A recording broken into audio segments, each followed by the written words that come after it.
బుజ్జిమండదు. ఏంట్రా అనంతు ఏదో సర్దుతున్నావు? రేపు మనం కొనబోయే ల్యాండ్ని అన్నయ్య పేరు మీద రిజిస్ట్రేషన్ చేయిస్తున్నాం కదా, దానికి కావాల్సిన డాక్యుమెంట్స్ రెడీ చేస్తున్నాను బాబాయ్. ఓ, నువ్వు తినకపోతే ఇక్కడ బూచమ్మ బూచాడున్నాడు, వాళ్ళకి పట్టించేస్తాను. రే, నీ కంటికి ఎలా కనిపిస్తున్నాను రా?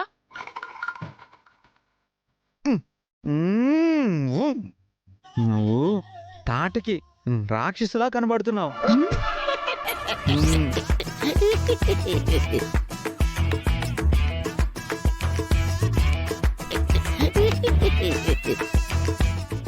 ఏంటి నేను హాలీవుడ్ హీరోలాగా కనిపిస్తున్నానా?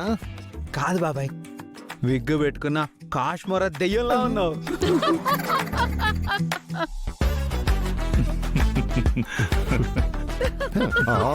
ఇద్దరిని అన్నాడు. ఎలా?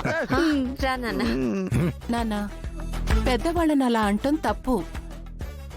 ఇదిగో అమ్మా, వీడికి రాత్రిపూట కూడా కషాయం ఇవ్వమని చెప్పారుగా, ఇవ్వలేదా ఇంకా?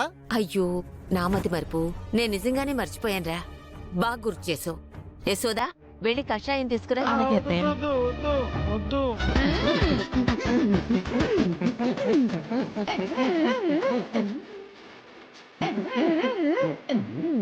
ఊరుకోండ్రా. నాన్న, అమ్మా, నా పొద్దు కషాయం కొంచెమే కదా నాన్న, తాగేసే.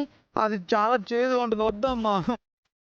లేదు కన్నయ్య, చాలా తీయగా ఉంటుంది, తాగు.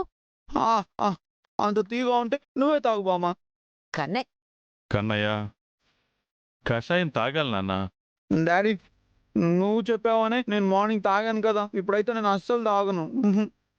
అన్నయ్య, ఆ కషాయం తాగాలి, ఏమీ కాదు. రే, నీకు అంతగా కావాలంటే నువ్వే తాగరా.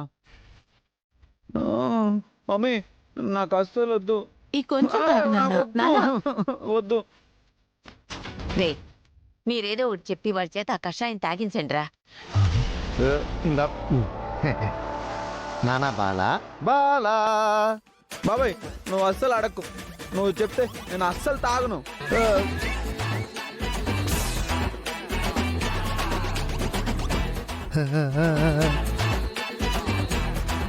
బాలా, మా కన్నయ్య కదూ, ఈ పిన్ని మాట వింటావు కదూ? వాడిన మాట వింటాడండి. తీసుకో తీసుకో.